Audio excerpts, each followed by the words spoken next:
নমস্কার দর্শক বন্ধুরা, সুস্বাগতম অন্নপূর্ণার হিসেবে। বর্ষাকালে বাইরে ঝমঝমে বৃষ্টি আর বাড়ির ভিতর গরম গরম খিচুড়ি আর ইলিশ মাছ ভাজা, বাঙালির আর কি চাই। তাই আজকে খিচুড়ি বানানোর সহজ একটি রেসিপি আপনাদের সামনে নিয়ে এসেছি। তাহলে আসুন দেখে নিন বানানোর পদ্ধতিটা।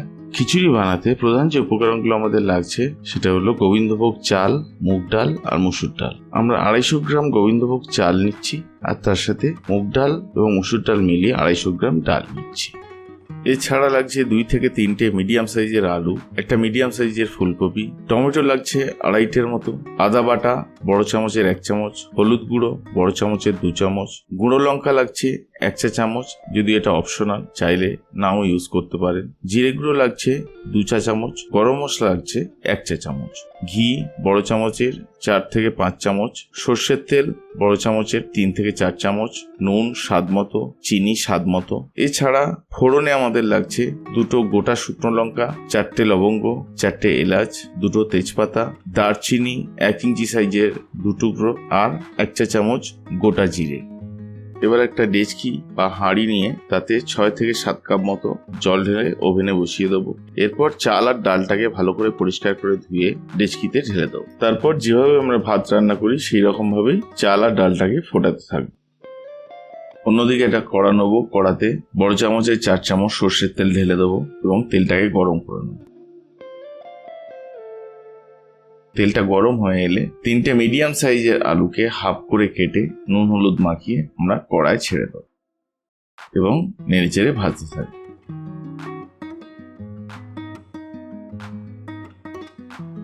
দেখুন আলুগুলো আমাদের ভাজা হয়ে গেছে। এবার আমরা আলুগুলোকে কড়া থেকে তুলে নেব।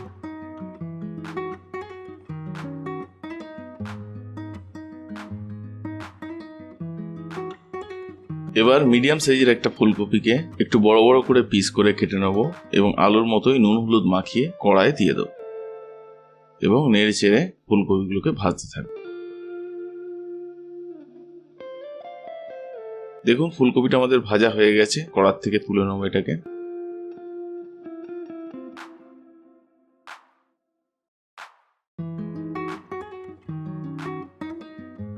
দেখুন আলু আর ফুলকপিটা আমাদের ভাজা হয়ে গেল। এবার আমরা খিচুড়ির মশলাটা কষে নেব। এর জন্য প্রথমে 1.5 চা চামচের মতো ঘি আমরা কড়াই অ্যাড করছি।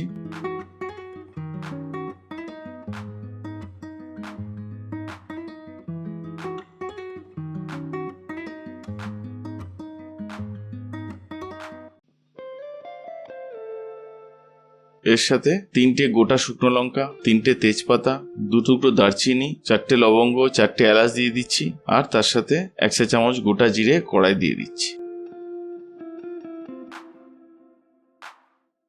এবং ভালো করে নেড়ে চেড়ে গোটা মশলাগুলোকে ভাজতে থাকবো।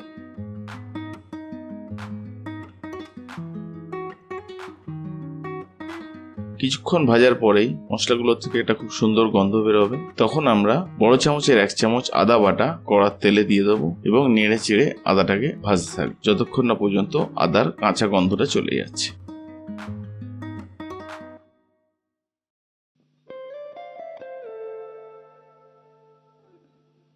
দেখুন আদাটা আমাদের ভাজা হয়ে গেছে।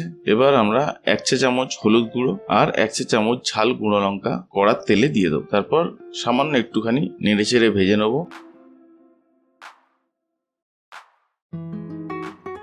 আড়াইখানার মতো মিডিয়াম সাইজের টমেটোকে কুচিয়ে কড়াই দিয়ে দিচ্ছি এবং নেড়ে চেড়ে টমেটোটাকে ভাজতে থাকবো।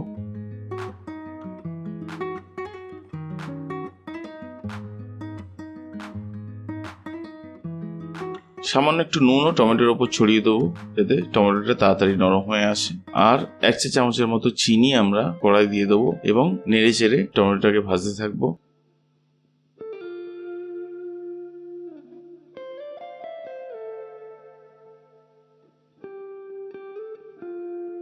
কড়াতে একটু জল ছড়া দিয়ে দেবো যাতে মশলাটা পুড়ে না যায় এবং এইভাবে আমরা নেড়ে চেড়ে টমেটোটাকে কষতে থাকবো।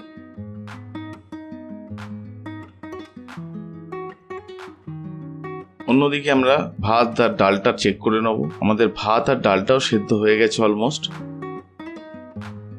দেখুন টমেটোটাও মোটামুটি আমাদের কষা হয়ে গেছে। এবার আমরা ভেজে রাখা আলুগুলো কড়াই দিয়ে দেবো।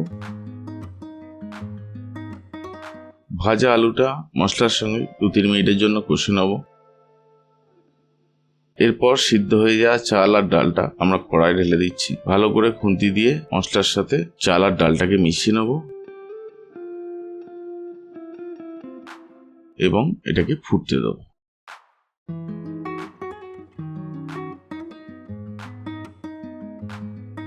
আর মাঝে মাঝে খুন্তি দিয়ে নেড়ে চেড়ে নেবো যাতে খিচুড়িটা কড়ার তলায় লেগে না যায়। আপনারা নিশ্চয়ই বোঝেন যে কোনো ভালো রান্না করতে গেলে যেমন উপকরণগুলো খাঁটি বা ভালো হওয়া প্রয়োজন, সেরকমই একটা ভালো খিচুড়ি রান্না করতে গেলে চেষ্টা করবেন অন্তত ঘি এবং গোবিন্দভোগ চালটা যাতে একটু ভালো কোয়ালিটির ব্যবহার করা যায়। তাহলেই দেখবেন আপনার খিচুড়ির স্বাদ এবং গন্ধ দুটোই খুব ভালো আসবে। মোটামুটি মিনিট 10 ফোটানো হয়ে গেছে। এবার আমরা খিচুড়িতে 2 চা চামচ জিরে গুঁড়ো আর 1/2 চা চামচ গরম মশলা গুঁড়ো ছড়িয়ে দেব আর স্বাদ মতো নুন অ্যাড করব। এরপর ভালো করে সবকিছু খিচুড়ির সঙ্গে মিশিয়ে নেব। খিচুড়িটা কিন্তু আগের থেকে অনেক ঘন হয়ে এসেছে, দেখতেই পাচ্ছেন। সবসময় খেয়াল রাখবেন যাতে কড়ার তলায় খিচুড়িটা লেগে না যায়। খিচুড়িটা যত ঘন হয়ে আসবে লেগে যাওয়ার চান্সটাও তত বেশি হবে। প্রয়োজনে আঁচটা একদম কমিয়ে দেবেন।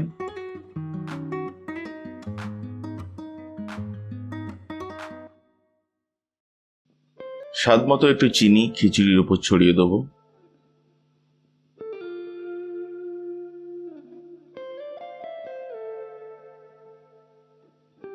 এবার আমরা ভেজে রাখা ফুলকপির টুকরোগুলো খিচুড়ির মধ্যে দিয়ে দিচ্ছি। এরপর ভালো করে খিচুড়ির সঙ্গে ফুলকপিগুলো মিশিয়ে আরো মিনিট 5 জন্য খিচুড়িটাকে ফুটতে দেবো।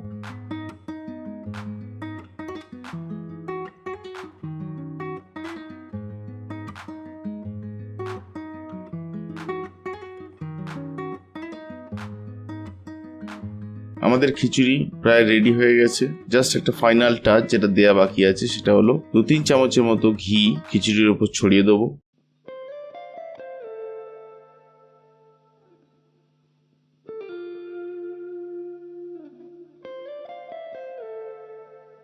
আর যদি প্রয়োজন মনে করেন একটু নুনও এই সময় অ্যাড করতে পারেন এবং ঘি নুনটা ভালো করে আমরা খিচুড়ির সঙ্গে মিশিয়ে নেব।